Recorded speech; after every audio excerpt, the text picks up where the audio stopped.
Hey everyone, I have an exciting Sunday interview for you. I don't normally do interviews on Sunday, but this young man reached out to me. He's hungry, he's eager. And more importantly, I think this is going to be a conversation that really hits with beginning investors.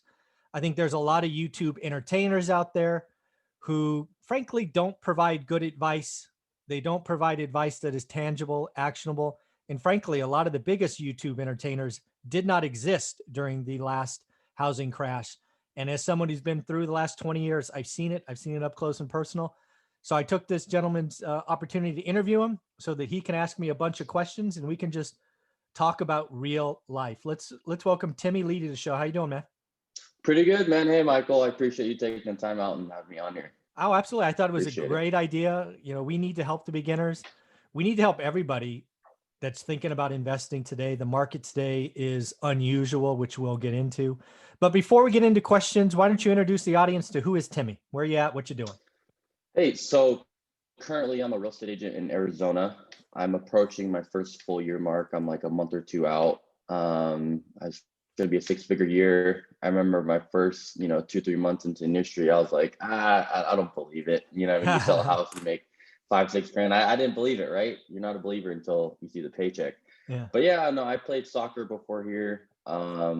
And then just wanted to transition to a more, I wanted to get paid based on how much I performed and how much I hustled. And sports, between politics and drama, all that fun stuff, that's totally different. But yeah, real estate was just my calling, and here I am. So first six-figure year, so I can't complain.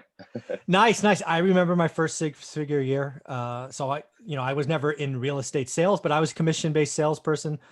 Basically, I thrived in an environment that I ate what I killed. Right. So Mhm. basically, if I closed a sale, I got paid. If I didn't get paid. So very familiar with that. And yeah, I remember my first six-figure year. So let's talk about that first before we get into real estate. And again, let me be honest. I failed my first six-figure year. I got those checks and they were gone before I got a day or two of interest. I splurged because I deserved a new suit. I deserved a new car. I deserved a new watch. I deserved. So let me first say, I hope that's not you. That is a stupid thing to do. And oh, by the way, you just get right back on the hamster wheel. So I'm hoping you're saving your money. Yeah, so I mean, my expenses are super low. I don't have a mortgage. I don't have rent. I mean, if anything, I've eaten out a little bit more, but I think it's because of a time convenience thing. So Sure. it's not too big of a hit on my income as much as I thought it was. And like I was telling you before we started recording, it's like coming from a background where I had like 400 bucks in my bank account this time last year.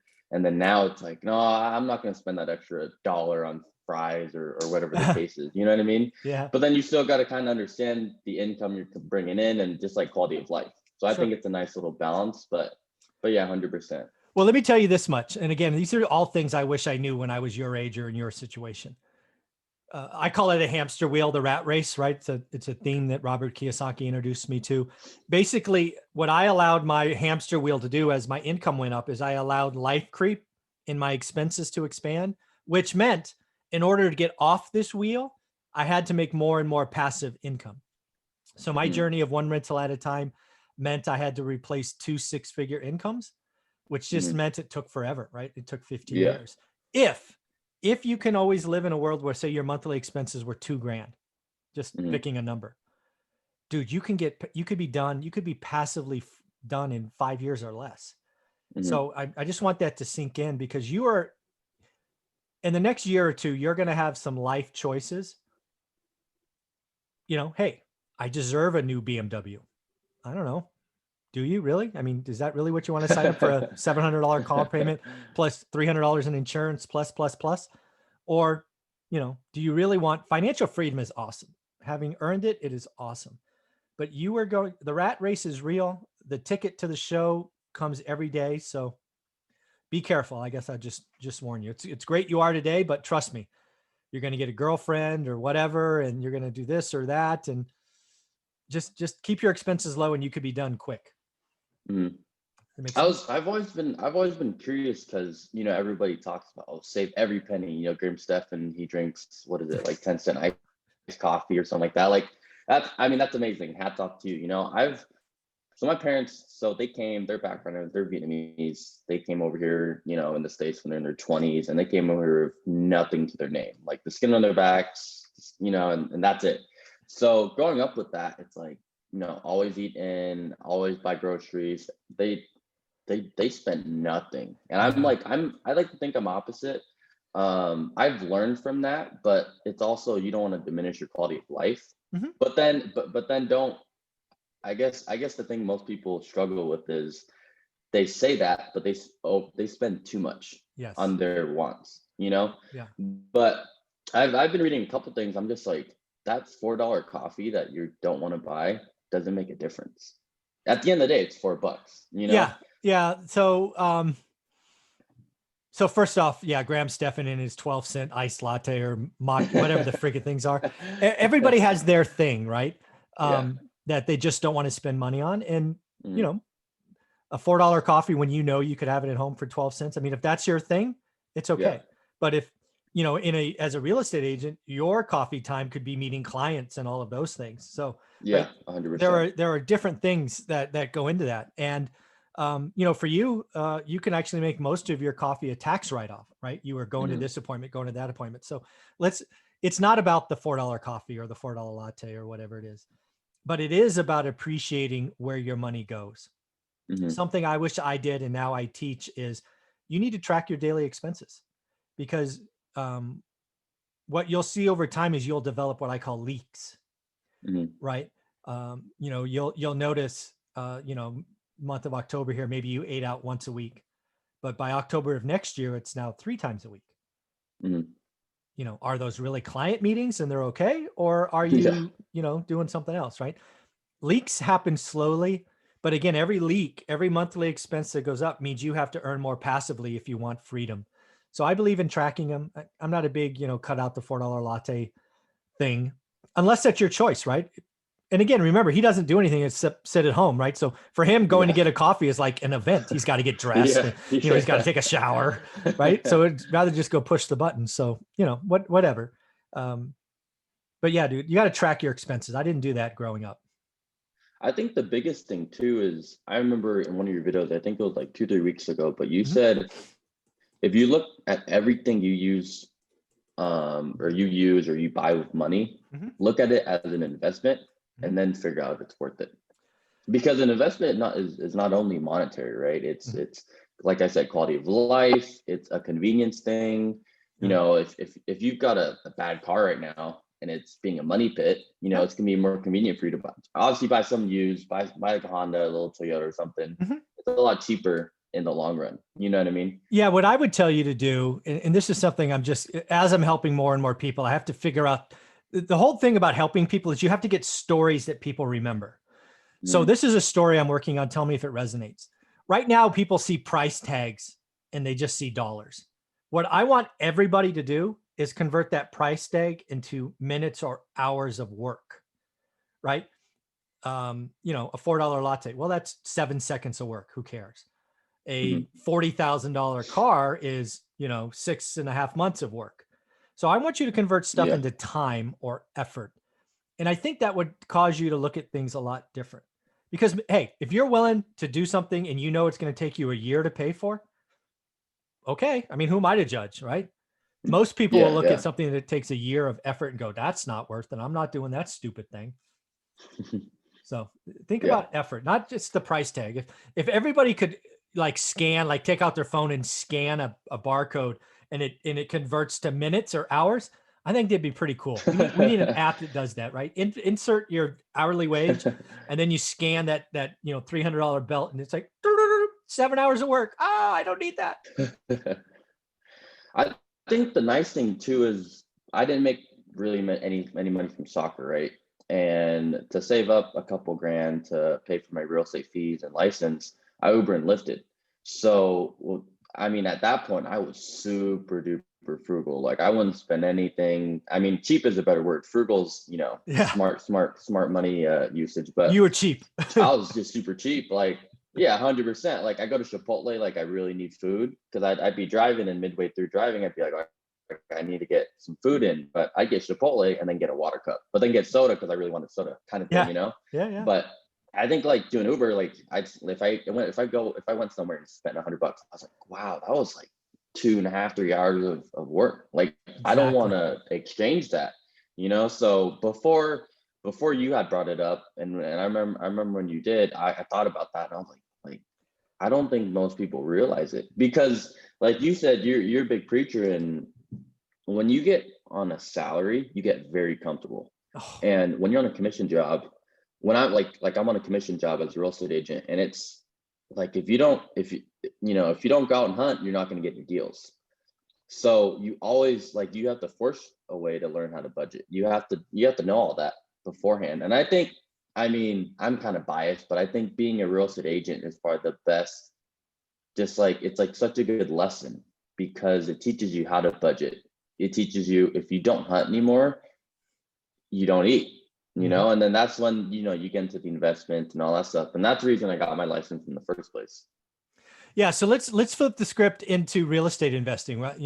There are a lot of questions you have just that I think would help a bunch of beginners. So how do you want to tee this up? Where do you want me to start?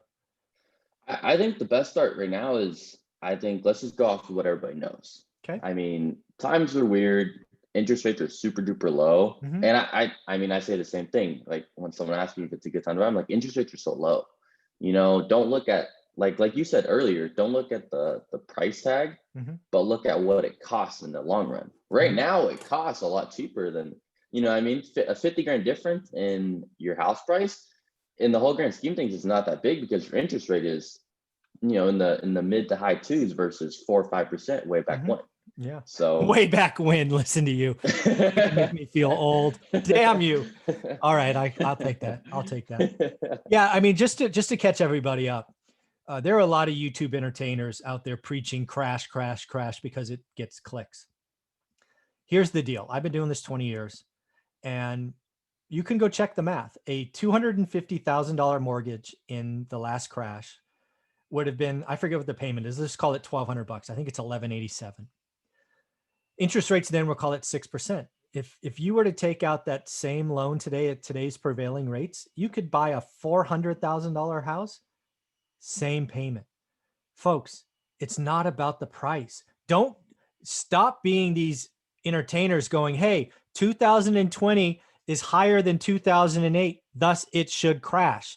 That is such nonsense and wrong. It's frankly stupid. A payment today on the same priced house is about 30% less. And last time I checked, people make housing decisions on mortgage payments. Today is 30% cheaper in most markets. Now, there are some exceptions, granted, but most markets are 30% cheaper today than 2006. So stop telling me it's going to crash because the Case-Shiller index is higher than it was in '08. That's just freaking dumb. that's the thing, because I got a lot of clients now. I'm just like, hey, like, let me just crunch some numbers for you before you even make your mind on anything. Let me just crunch some numbers for you. Like if you're a dentist, I'm not going to go to your office and tell you how to do your job. You know Right. what I mean? So let me just show you the benefits of right now. And yes, I am trying to earn your business, but so like for I guess to backtrack a little bit. When I first got in the business, yes, it was about the money. You know what I mean? Like I told you, I had $300 in my bank account. So where I'm at now, it's great.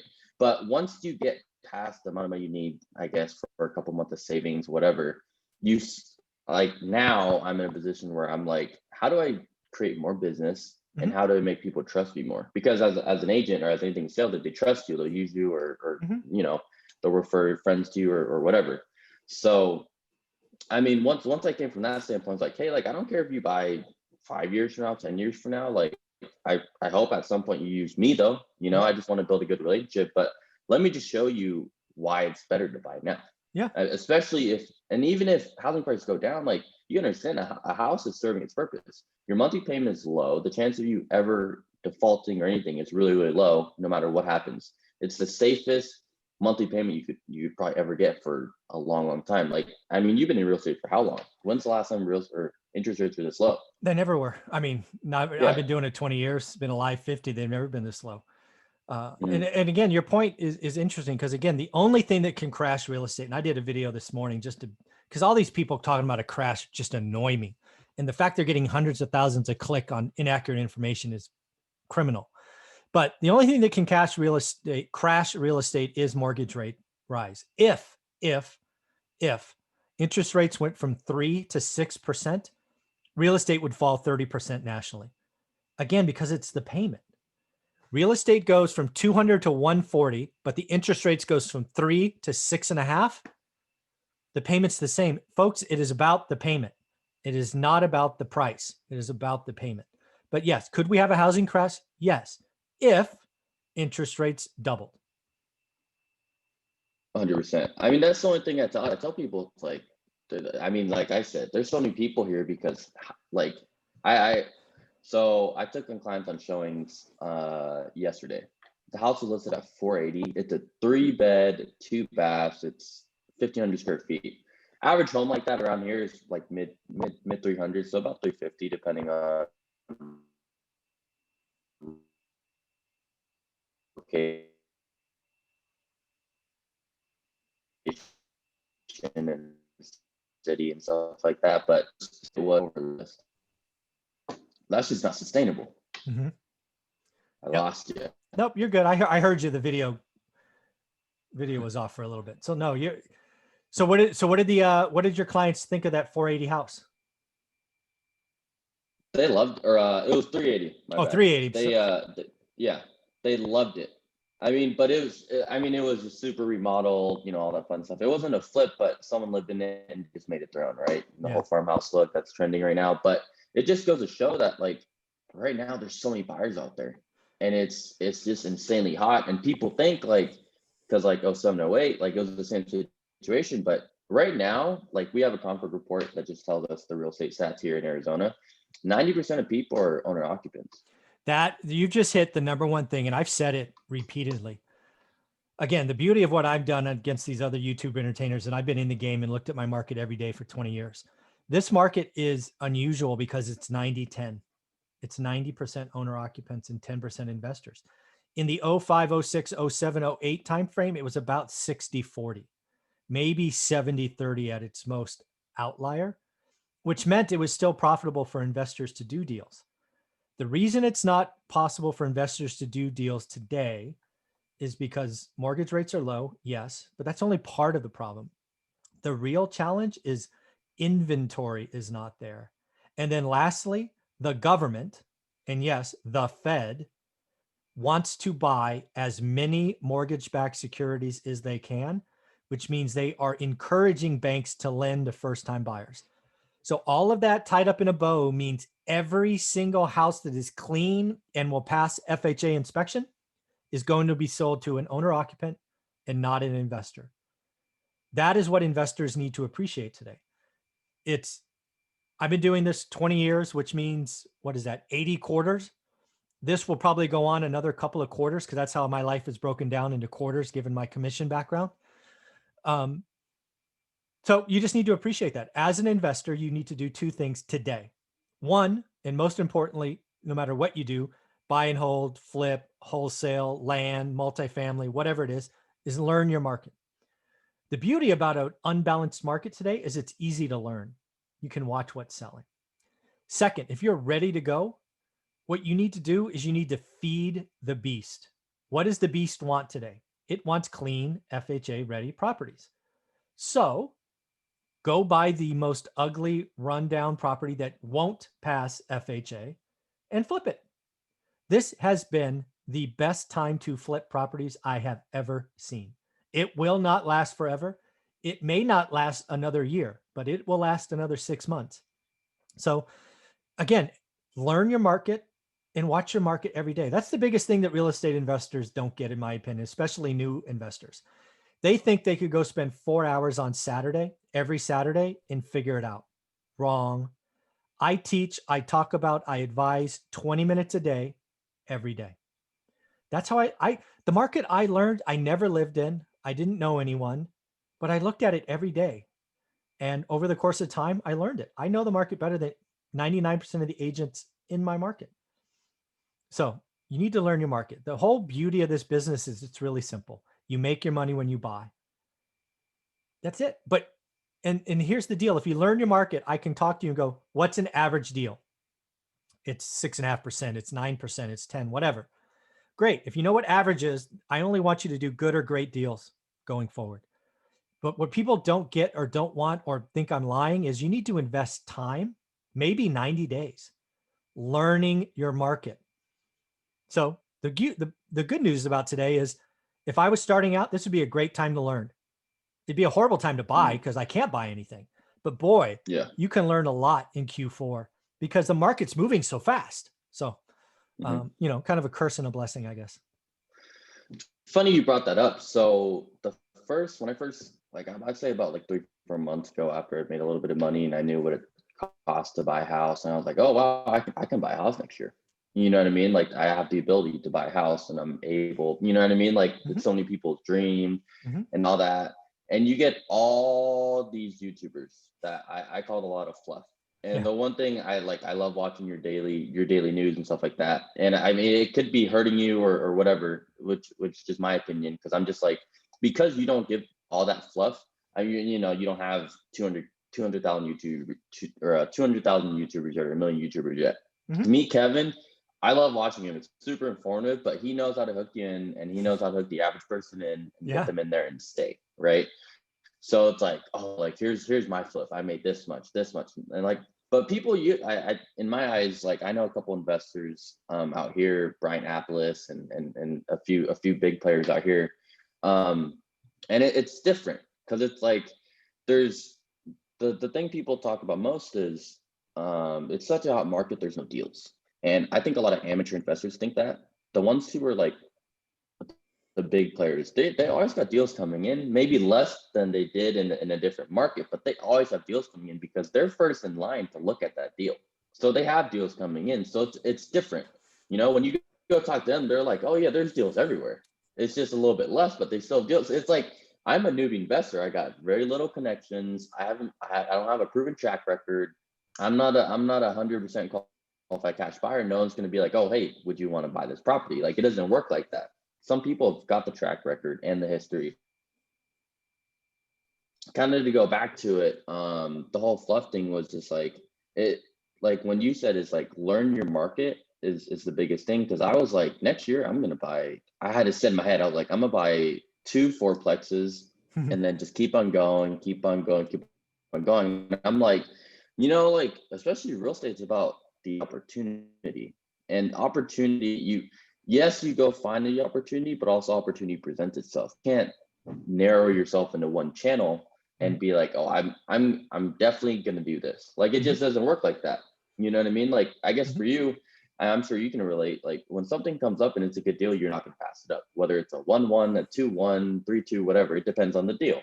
It's not about, you know, it's obviously about criteria, about numbers, but you can't just be like, I'm only going to buy this, and no matter what the price is, I'm going to go that route. Well, I got to tell you, so a couple of things. It's not about the numbers for me. It is about the number.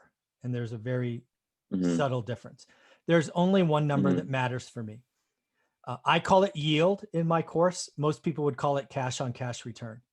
The spreadsheet that I teach, talk about, share, build with you, my students, it all matters about that one number. And what you just said is exactly right. I will put, and I'm only going to talk about stuff I do. That's another thing on my channel. I only talk about what I do.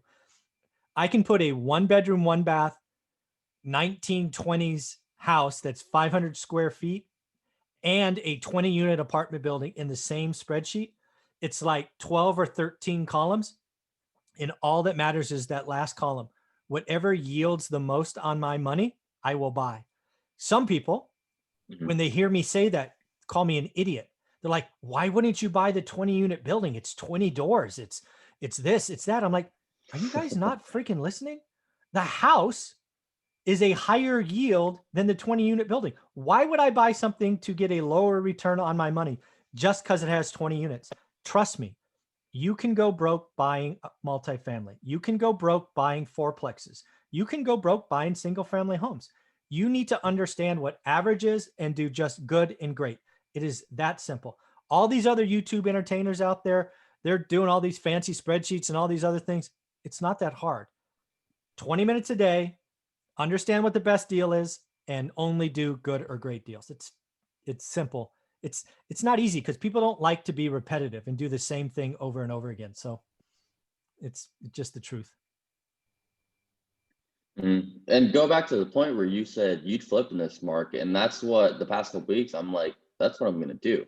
So like I'm sitting on cash right now, and I'm like, I could buy a house, interest rates are low, but like it, I think like for you too, like you said earlier, like when we first started, was what is your end goal? What Yeah. is your financial, I guess, when is financial independence from you? Is it $1,000 a month? Is it $2,000 a month? $3,000 a month? And I think people need to be honest with themselves, like what's enough for them. Right Mhm. now I'm young. I'm like, I want a big house. I want the nice cars. I want everything. But like, how do I get there? You know what I mean? And it's like it's all about having a plan. So if it's $2,000 a month, then yes, I mean, maybe a couple properties, or I mean, think about it. It's not the most stable way, but if you only needed 1,500 or $2,000 a month, find a single family home, work your butt off to pay it off, and there you go. You know what I mean? So I think that the big thing is too is what is your ultimate end goal? Well, that And let's I talk think about that. everybody, like Let's you said, the 20. Yeah, let's talk about that some more because I was young once too, decades ago. I want to just Mhm, challenge that idea. Lots of people, because of social media, will always tell me I want the big house and the nice cars, just to use your words. mhm, But yeah. what how I translate that, given my experiences, your rat wheel just got Mhm. bigger, Mhm. right? Nice Yeah, houses 100%. cost, there's insurance, there's Yeah. utilities, there's blah, blah, blah. And oh, by the way, if you have a Mhm. nice house, you got to have nice stuff, Yeah, right? 100%. Mhm. Again, I'm not here to judge that that's bad, but let's just appreciate what you're Mhm. doing, right? Your monthly expenses go from 2 to 9 grand. Mhm. Let's at least acknowledge that it went from 2 to 9 grand. And if you're okay with it, great. But Yeah. let's at least step back and go, oh shit, I just quadrupled my Yeah. required passive income. Do I really want to do that? And again, Mhm. if you've ever played Robert Kiyosaki's cash flow game, and if you haven't, you should look to play it. One of the first things you do is you pick a job, right? You just pick a card. And every time I play the game, and it's been hundreds of times, if I get the physician, doctor, or lawyer, I'm like, shit, I just lost. Because the bigger your wheel is, the longer it takes. It's hard. But if I get Mhm. the teacher or the janitor, I'm like, dude, I'm out in 20 minutes. Golden. So again, Yeah. what do you want? Yeah. Do you want the nice house and nice cars, or do you want to be able to be financially free? You can't, I Mhm. mean, you can have I both, think, but they're just yeah, different timelines. 100%. So when I like committed to that goal, because it's like when you go out, it's like I'm a big believer in, if you want something, preach it. Tell everybody. Let everybody know you're gonna get it. And it's accountability type thing too. You know what I mean? Sure. Everybody's got their different way of staying accountable and stuff like that.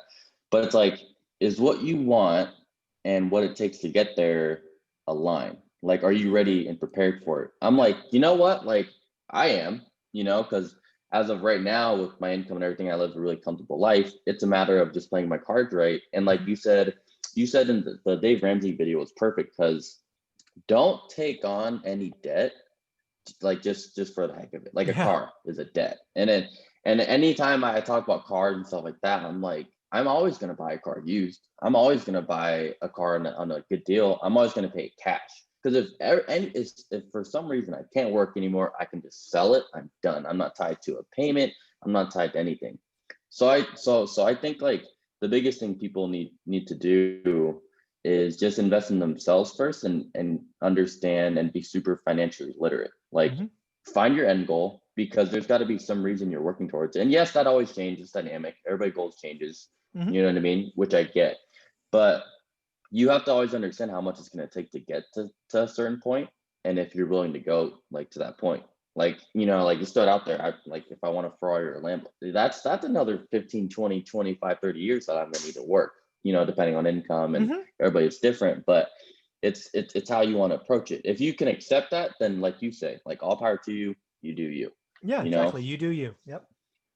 yeah. Very, very cool. 100%. And then, I mean, let's go back to the whole in beginner investment kind of phase. So like Hmm. where I'm at now, it's like, obviously I don't want to buy a house. I don't want to take on bills or anything like that. I just want to save most of my income. And like when you're talking about flipping, that's kind of where my head's at now too, because the market's just so great for it. People, the appraisers here are I mean, they drive by and they're like, "Oh yeah, the appraised has value," and Mhm. it's. So I have a couple appraiser friends, and they told me like, "Hey, like don't tell people this, but most of the appraisers are just being told to just whatever the offer or whatever the accepted contract is, just to do it as is because Wow. the market's so hot and changing." So, I mean, I personally think Arizona's gonna get to a point where it's like California. You know what I mean? You got Tesla coming here, Nikola's over here, you got all, Lucid's over here, Google, Apple. It's cheaper over here, and it's not far away, and it's not super rural. So Mhm. it's such a hot market, and with everything going on, there's what like that. There's not much that can happen, and if anything does happen, it's the U.S. as a whole. Mhm. We'll probably be one of the last places to take a hit. Yeah, so I think there's a couple of things in there. Yeah, again, the whole beauty of learning your market is you can step back and be non-opinionated, right? A lot of new investors, as you said earlier, they get their mindset on something, i.e., I want two fourplexes, and then Hmm. they go batshit crazy because fourplexes are overpriced or they can't find any because they're tunnel vision. I Hmm. teach learn your market. Yes, you start by picking an asset type, in this case, fourplexes, but once you've learned it, the answer is fourplexes are a bad deal. And then you could step back and go, shoot, what is selling? Why? What is selling? When you really look at your market 20 minutes a day, like I teach, you're going to quickly understand that, you know what? FHA buyers are where it's at. I've never seen a market 90-10 like it is today. So if that's the market, like I said earlier, feed the beast. What that means is buy junk that doesn't qualify FHA, spend 6, 7, 8 weeks fixing it up, sell for top dollar. I'll give you a real life example. I've done 51, 52 flips, I think, before my latest one. And what I was doing is buying junk, renting it, and then selling to landlords. It was a good time, 52 times.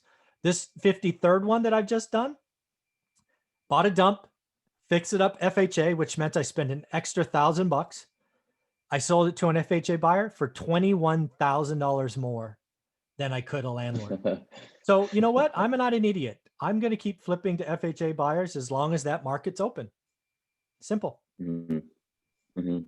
I think the main thing is I feel like people really want to invest in because everybody's looking at YouTube, whether it's Bigger Pockets, whether it's Meet Kevin, everybody under the sun, right? But you, like I said earlier, you're the least amount of fluff and you're just straight to the point. Yeah. Like, hey, real estate's not as glorious as you think.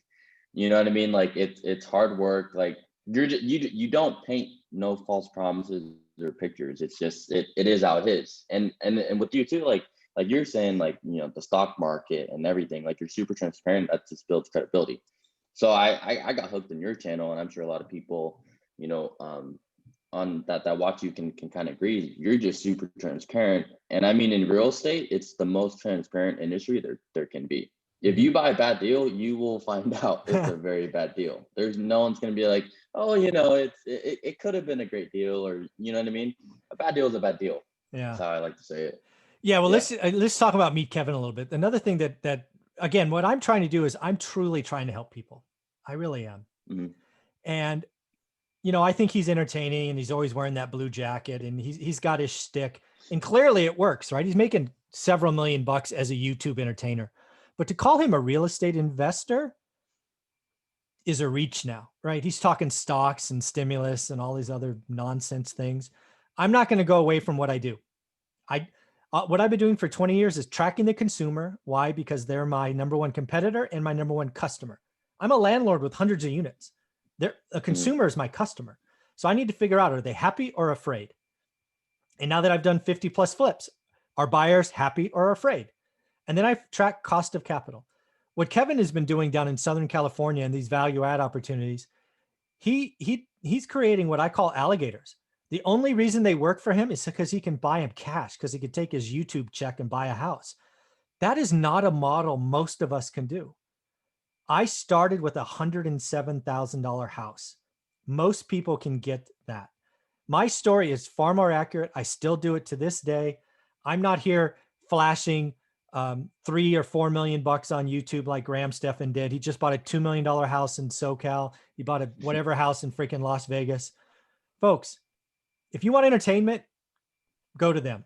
If you just want to talk about how the market is changing every day, I'm here. And yes, no fluff. I do my stuff live. I have not edited any videos on my channel ever. I'll never do it. I'd rather do a live daily news show, be done in 12 minutes and on with my day. I don't want to spend 4 hours in a freaking room up, editing a video. That would drive me bananas. And again, remember, I don't need this. I retired at 45, financially free, and I don't have a lifestyle that means I need stuff. I'm good. Right? So if you don't like me, I don't care. I'm just going to keep helping the people that do. Yeah. So I mean, obviously I wanted to get a little bit of your time and some personal questions as well. Was like in my situation, I think we kind of answered it back when, but I'm pretty, dead set is a strong word, but pretty much just because of the circumstance of the market, probably just going to do flips for a bit until I see hints and glimpses of something happen in the market. Like for me, it's just not a smart time to buy. Because for me, a house, that's not my American dream. That's not my dream. I know I can buy a house and then be in the rat race. I'm so obsessed with saving money now. What I mean, I see that 1,200 a month payment as a setback. Yep. You know what I mean? And I in the beginning when I was talking about wanting to invest in fourplexes, I look back and I'm like, because I wanted to put 100 grand towards 400 and some change fourplex. That would give me about a little over $1,000 cash flow. So I depending on deal, you could find between 8 and 10% cash on cash return for fourplex out here. Yeah. And I'm just like, why am I going to drop 100 grand to get back 8 grand? Just 8 grand a year. Yes, it's a long-term play, but my money's better spent elsewhere doing a flip or whatever. That 100 grand can become, another 120, 130 with a flip conservatively if your numbers are right. Yeah. So yeah, again, I don't profess there's ever an always answer. But again, as a real estate professional in the market you're in, you're going to have access to deals theoretically before others. So you can snap up deals. Again, it is about snapping up heavy fixers is the way to say it. And again, as long as the FHA buyers are aggressive, and oh my God, dude, if next year we come out with a housing assistance or a tax credit for first-time buyers, freaking watch out, man. Phoenix is going to go up another 10 or 15%. So yeah, I think fixing makes sense, but that doesn't mean I wouldn't do a fourplex deal. Let's just say for whatever reason, you're out and about and you find some older landlord that wants to get out and they're willing to give you a deal. But again, what I teach, go learn average. So if your average fourplex is 4% or 8%, if you stumbled across a 12% fourplex, which means 50% better than average, I'd probably look at that, right? That's a great deal. But yeah, I think again, just given your capital where you're at, 100%, it makes total sense that you'd flip for the next year, probably. Yeah, because I mean, it's just an insane market. It's weird because as a real estate professional, there's never been a market like this, and I've had a really good year. I didn't hit my unit number. I was probably off by like 6 or 7, but because of just the increase in price and a couple cars just playing right, I hit my number goal for the year, my monetary goal. Congrats. And it just goes to show it's just insane right now. And then with everything going on, so it will, for me, like being a beginner investor and wanting to invest, it's a little scary because it's like you hear a lot when people are like, this isn't a normal market. You're sitting there and there's people. The more I'm in real estate, the more I realize most people don't understand real estate. I like to think like for a beginner investor, I think let's break down out of 10 people, that one person that's in real estate, their family's in real estate, whatever, they have just a little bit of more knowledge than someone else that's not. You gotta understand there's people with money, the doctors, the lawyers, and everything like that. And like you said, you know what I mean? Like you wouldn't want to be them in Robert Kiyosaki's game because they'd be in the rat race because they get comfortable and whatever. But they just don't understand real estate. They don't know what it takes. They don't know. And being in a market like this, that there's nothing different for them to compare to.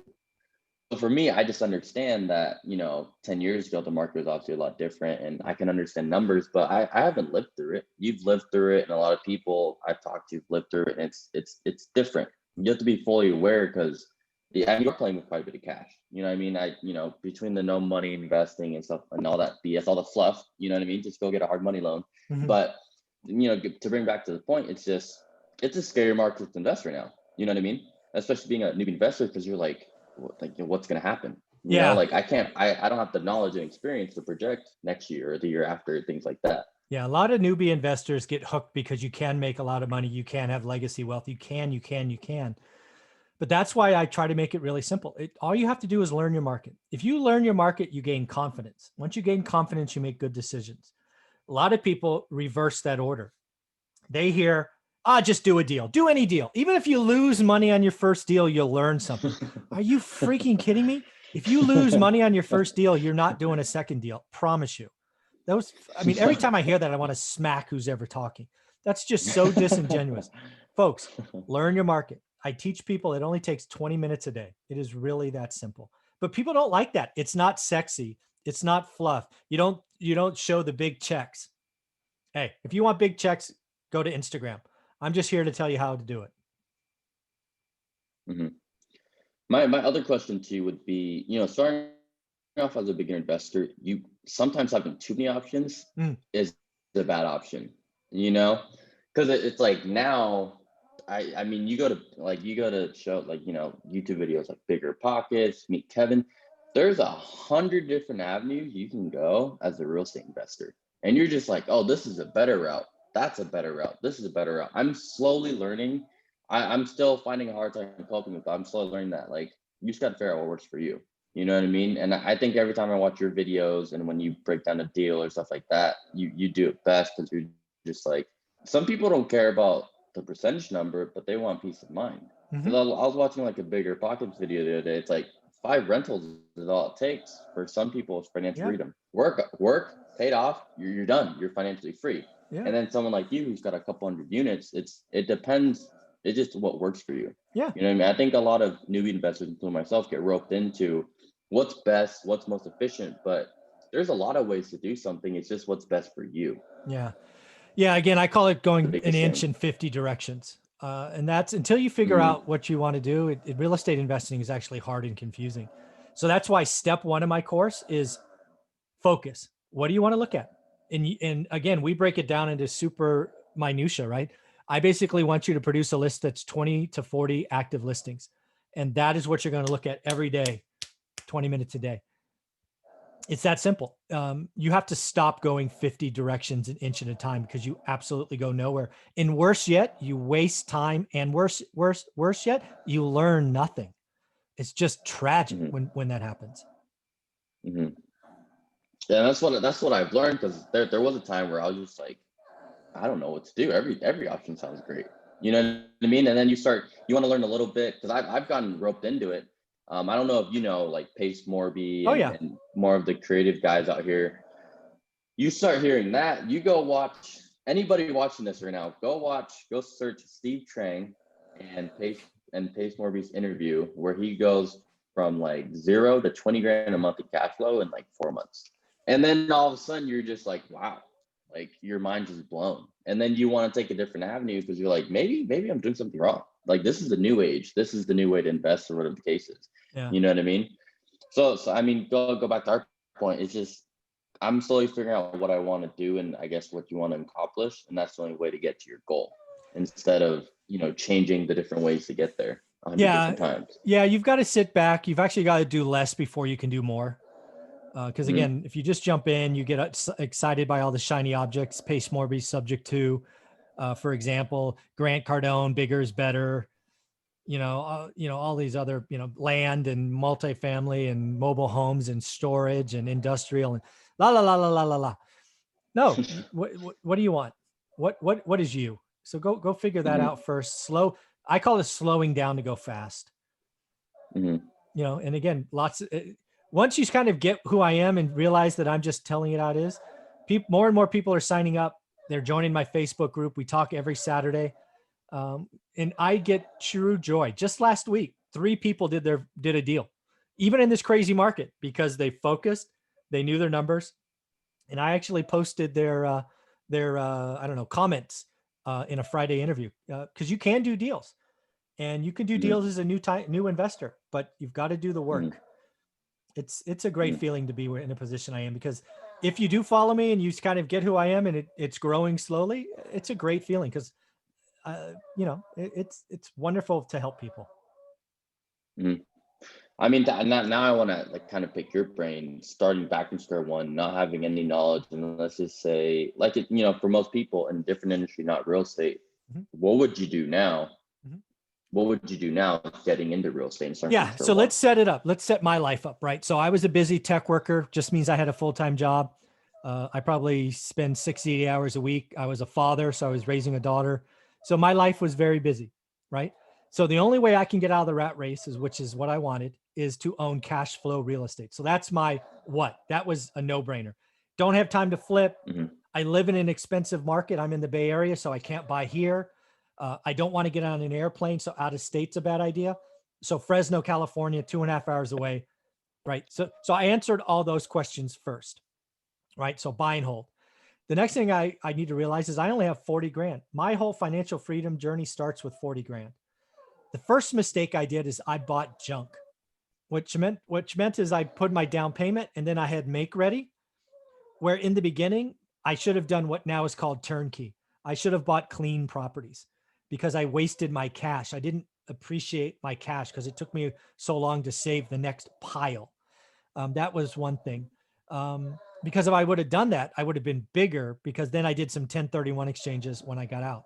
Another thing you see in my book is, if people want to overpay for my stuff, I'll sell it. I'll do a 1031 exchange and buy something else. So, um, yeah, for me, my life doesn't start. I just would have appreciated my cash more. I flip now, but that's only after I retired. I couldn't have flipped while I had my day job. I was all over the world. So, yeah, that's the big thing, is I didn't appreciate my cash. Hmm. Gotcha. Hey, well, I appreciate your time. Yeah, Timmy, I this, really, go ahead. I really wanted to just pick your brain and get it, because I know a lot of beginning investors, me included, is it's just like, where do I start? Especially in a time where tech is so like everything's so accessible nowadays. Yeah, Sometimes, like I said, like having too many options is sometimes a bad yeah, option. yeah. You know what I mean? Because I overheard the other day, some like a family friend, they're like, oh, I just spent like 20, 30 grand on a course how to flip homes. I'm like, dude, Uh, why? no, Why'd you do that? yeah, that's a bad It's idea. only it's Yeah. What I well, would tell, it's what people I would think tell there's like people, yeah, what I would tell new investors is, now is the time to learn. And you really do make your money when you buy. I didn't appreciate that when I started. Real estate investing can set you free. It can create legacy wealth, but it's done over time with conservative financing. So at the end of the day, what I would tell you to learn your market, if you need help with that, I'm here. I sell a cheap course. It's $199. It gets you access to a Facebook group and my mentoring every Saturday. So I'm going to keep it there. I'm going to keep helping people. I'm hundreds, soon to be thousands of people in there, and it's going to be a good time. So Timmy, I just want to thank you for reaching out. This has been a great Sunday conversation. I appreciate it, man. Appreciate it. Hey, look forward to being on all your videos. You got it, man. Take care. Thanks, Keep Timmy. it doing Yep. it. Have a good one.